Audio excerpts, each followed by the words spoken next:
Hi, are you tired of paying around $100 to change over a set of tires? I know I am. So, I bought a few simple pieces of equipment here. Um, Tire changer from Harbor Freight, not the only place to get it. A lot of them is about the same. This isn't bad.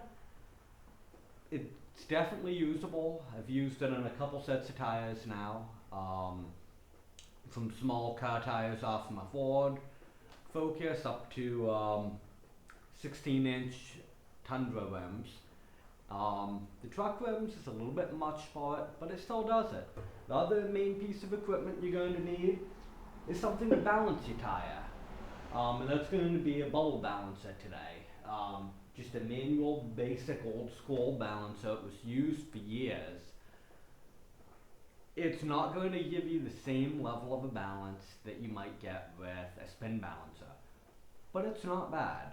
I've been riding it on my truck now for a few months, and even up to about 65, 70, I don't feel any vibration, which is good enough for me. So let's get into it. We're going to go over some of the other basic tools that we have laid out, and then start with dismounting a tire, show you how to do that, and after that we're going to go through remounting a tire, balancing, and then I'll leave the rest up to you guys. And here's the tools we're going to use today, or some of them. So, pipe wrench that will help to keep our tire iron from spinning. Just some sort of clamp that we can put on the rim to keep the tire from coming off when we're reseating it. This pair of vice grips that is for usually holding metal rock when you're welding seems to work fantastic. This is the top of the tire changer that clamps the rim in place. We have some extra springs for a balancer that allows us to just adjust how the rim and tire sets onto that cone. The most important thing is our lubricant. There's a few options for lubricants that you can use. There's actually specially designed tire lubes that is kind of like a concentrated soap, but it won't eat away at the tire. All the main all the big name auto parts stores should have something like that. And if not, I'm sure you can order it from Amazon. The other option is just plain old dish soap. But dish soap is great for removing oil and grease from your dishes. Unfortunately, your tires are made from petroleum. So your Dawn soap can actually eat away the tires and shorten your life expectancy of them. So that's something to keep in mind. It's not going to be drastic. You're not going to destroy your tires in a couple months. But if this is a new set of tires that you want for 5 to 10 years, I probably wouldn't be using Dawn or the dish soaps. What I chose to use is WD silicone spray. Now I'm going to stress, use the silicone, don't use standard WD. WD will eat away and swell rubber like you wouldn't believe. My first truck, I ended up using WD on all my bushings because they were squeaking, and it was great for a while. And then I got a lot of experience with replacing bushings and stuff and dealing with rusty bolts. The next tool I have here is just a little hammer / pliers for removing the crimp-on wheel weights and installing them. This was maybe $10 off Amazon. You probably could get by with just pliers and a screwdriver and a hammer. Some Sharpies for marking. We have stick-on wheel weights, which is great. You put them right on the inside of the rim, right in the very center, and you'll want to measure to figure out where the center is. And those are great on alloys. We have some extra cores. I bought this whole kit with these 2 valve stem removers, this valve stem puller to pull it into place, and a whole bunch of extra valve stems and cores for maybe 10-15 bucks off Amazon. So great thing to have on hand if you're going to do this. Obviously a tire gauge, and we have an assortment of old-fashioned lead wheel weights. I'm sure some of you are screaming right now with me touching this, but it's what I have. They work good, and there we go. That's our setup.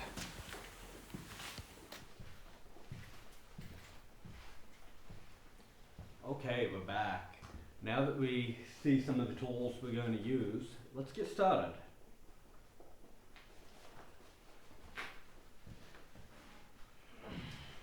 Okay, so we start with a tire. I like just putting it up here, it's a little bit easier to walk with. Gotta take my glove off to get the valve cover cap off.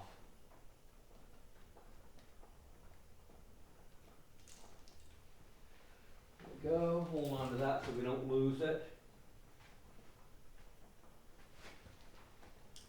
It is amazing how little caps has such a tendency to disappear. Anyhow, now what we're going to do is take the core out of our valve stem. And we use this tool here, a valve stem remover. We covered this earlier when we went over the tools that we're going to use. We insert it and just unscrew and pull and let the air out. I'll give you a close-up of what I just did.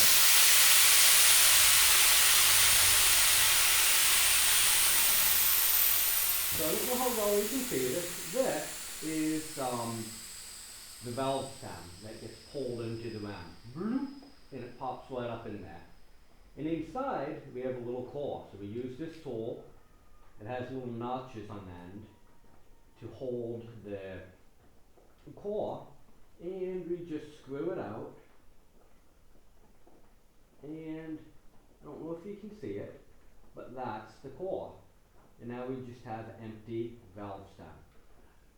This core just functions when this little, hard to line this up to the camera, when this little plunger on the end is depressed,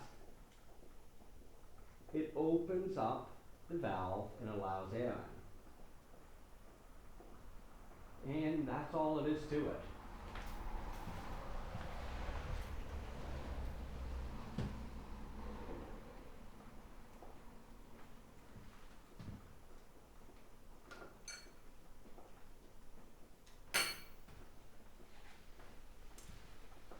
Okay, now that we have our valve stem, core out of our valve stem, and the air's out of the tire, we can walk at breaking the bead and dismounting it. How we do that, this tire changer comes with a bead breaker. And it just gives you some mechanical advantage, a little bit of leverage. So now we set the tire on here with the rim just sitting against this little nub here.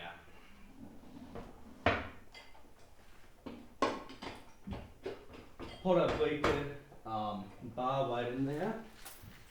Now, the tire changer plans for you to use, the design of this tire changer is to use the tire iron as your leverage bar here.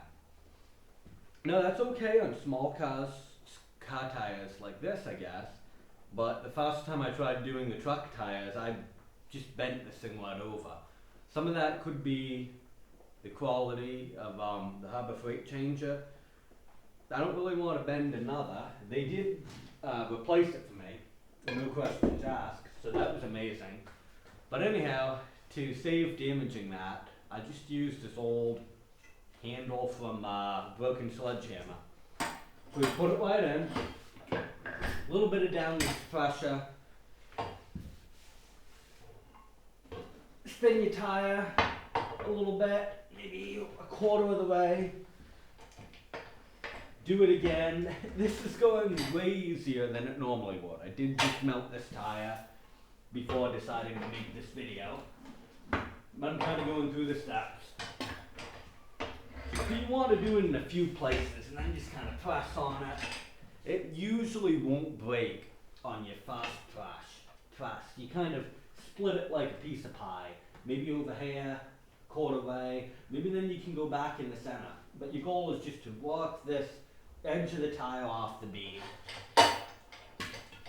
Now we have that done, we're going to flip that tire over and we're going to do the same thing.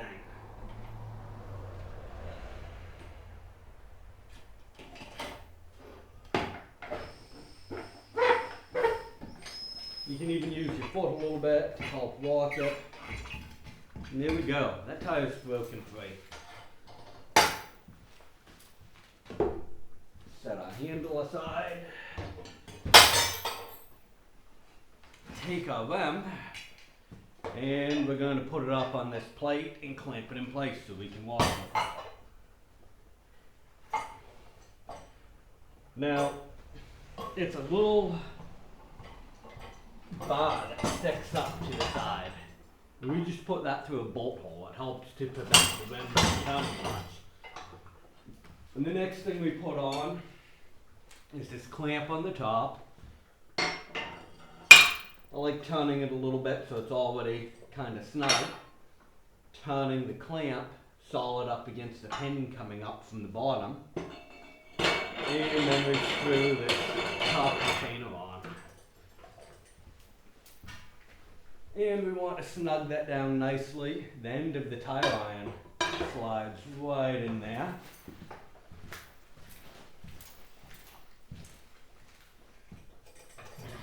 There we go.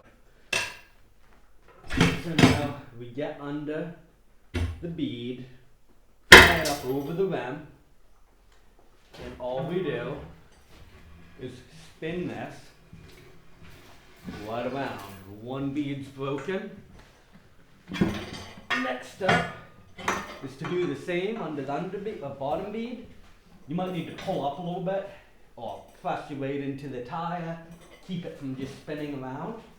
So I'm going to pull here a little bit to help catch it up onto the rim. Put my leg into it a little bit to keep it from spinning, just to get started. And the tire iron back. So back under, a little bit of pressure this way. You keep it nice and low. And you get that center point of your leverage to spin around. And there we go. It's that simple. Okay, now that we have the tire off from the rim, we're going to go over putting a tire back on the rim.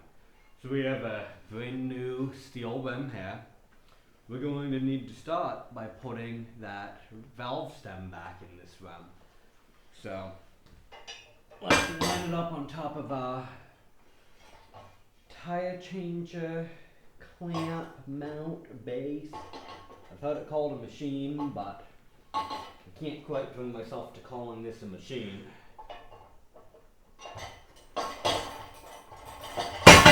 There we go.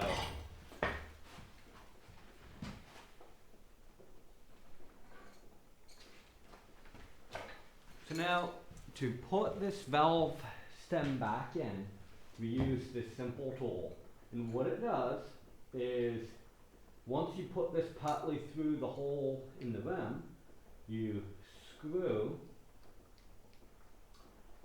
the little tool here onto the valve stem, and you go up against the rim of the tire, the rim, the edge of your steel rim, and you just pull it right up, and it's going to seat right into this groove here. You want to give it a nice even tug, make sure it's seated, look in the back side, and then you just unscrew your tool. And it's that simple. You have a new valve stem.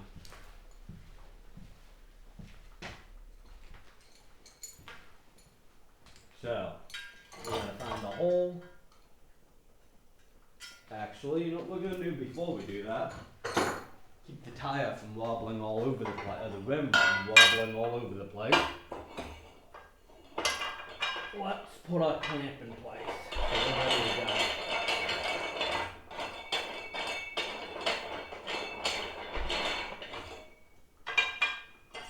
And I found sometimes you need to play with this.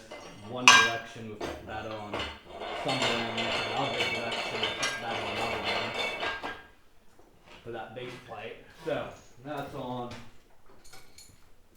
We'll tighten it up in a second.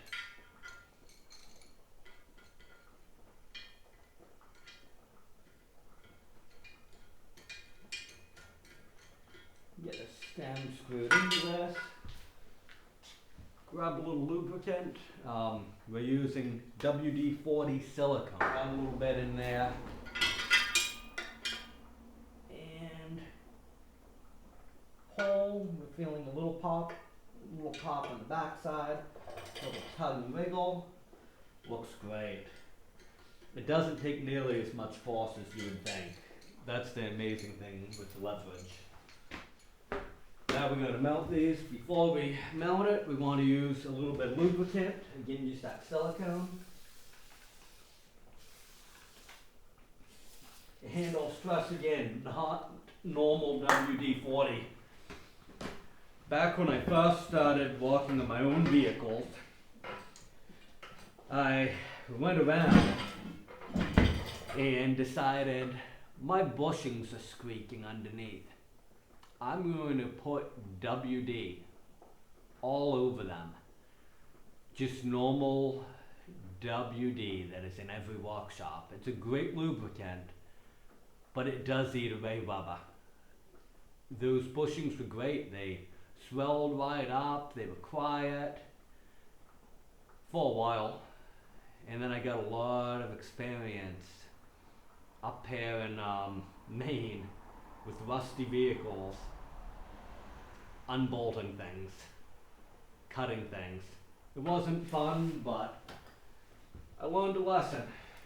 Oh, a little bit more silicone on the top, on the bead, and even the sidewall a bit, because that tire iron is going to have to spin around. The first portion, the back of the tire, goes on great. You can usually just push it right on small tires like this. On the truck tires, something a little bit bigger, you need to use your bow a little bit.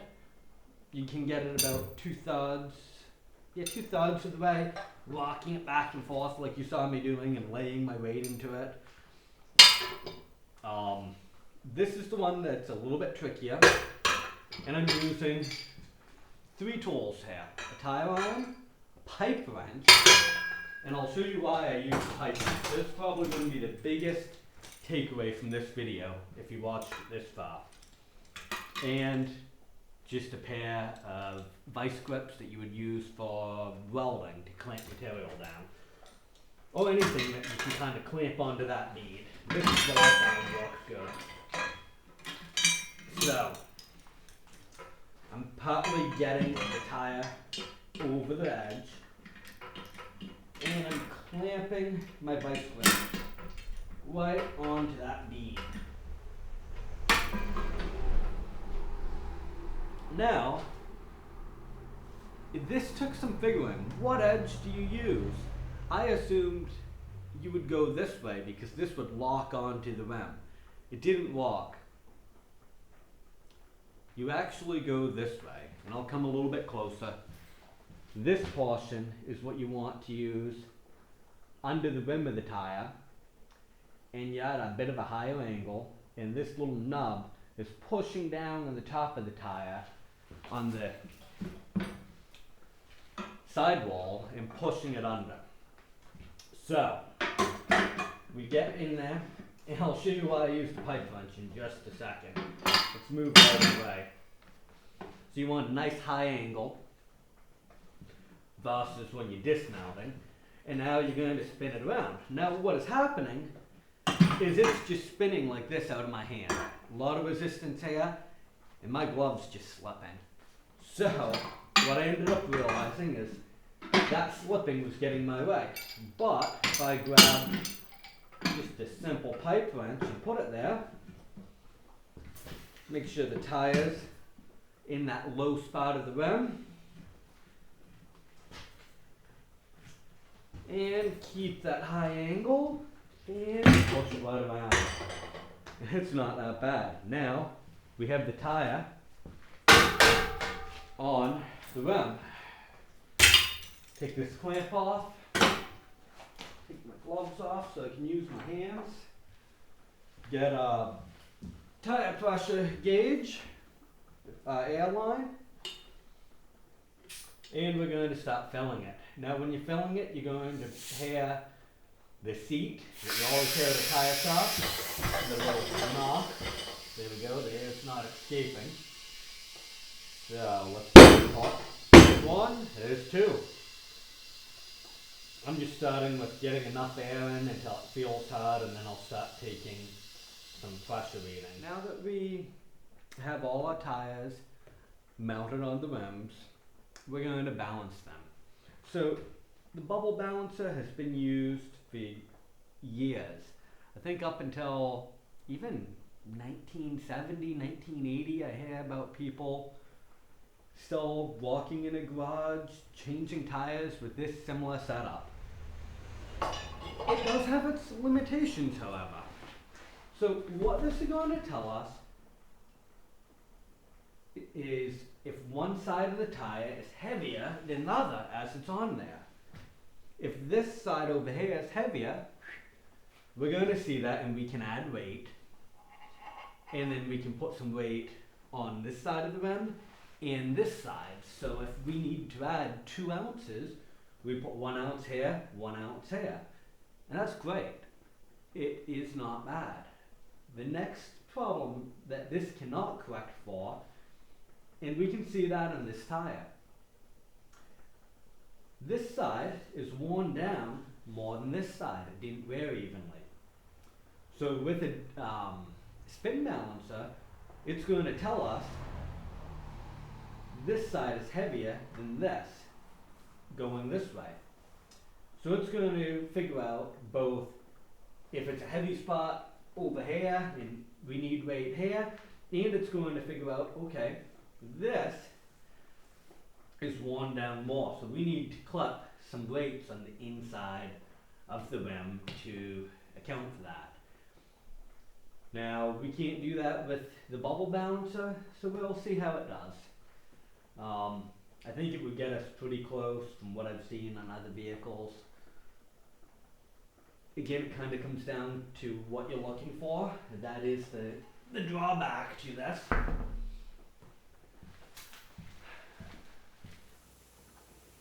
Okay, let's take a close-up look at this bubble balancer. So, there's a couple things with this.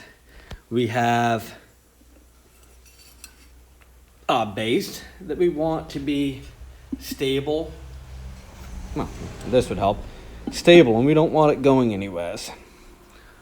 Up in the top, we have this needle, and that sits in a little depression in this cone. The next thing we need to do is to calibrate this. Fancy wad for adjusting the bubble. And we have this bubble up on top, and it's almost perfect.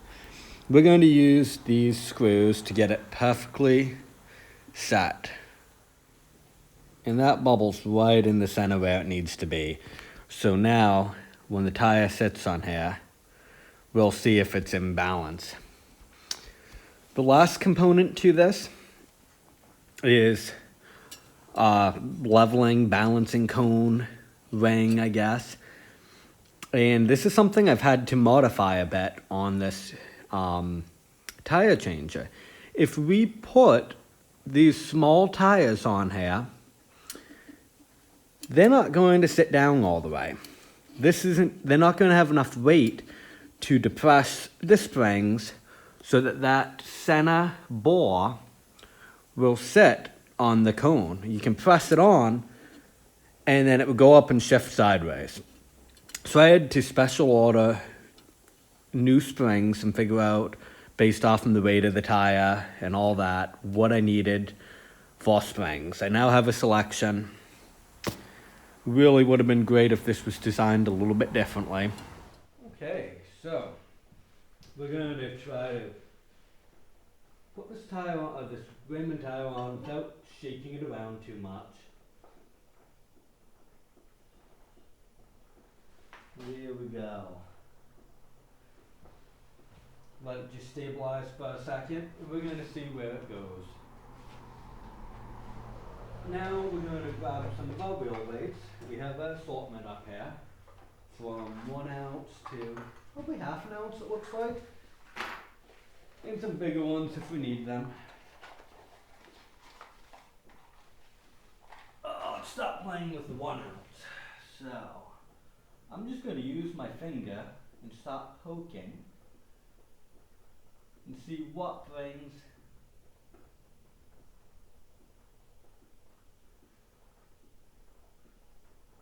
the tire into balance.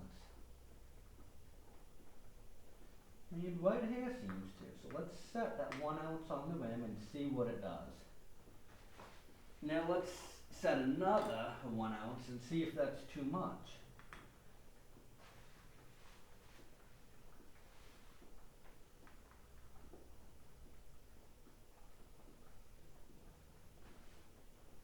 And you know what? 2 ounces are great. It's right where we need it to be.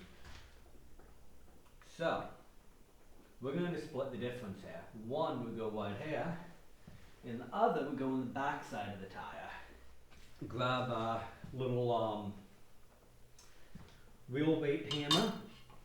And I suppose you could use a normal hammer to tap these in place.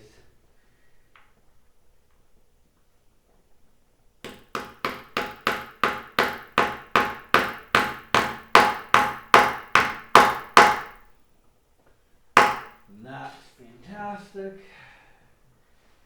Make sure that that's pretty close to straight across.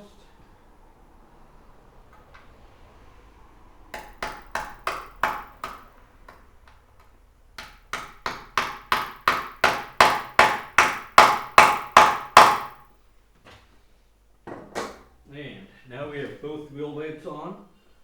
I'm going to spin it to a different configuration than I had last time. And balance it back on there. And just make sure that it's still in the center. Hey, we did something right. It's still balanced. And it's that easy. We just changed our own tires. Go mount this on the car and we're going to be good to go. Thank you for watching. Have a great day.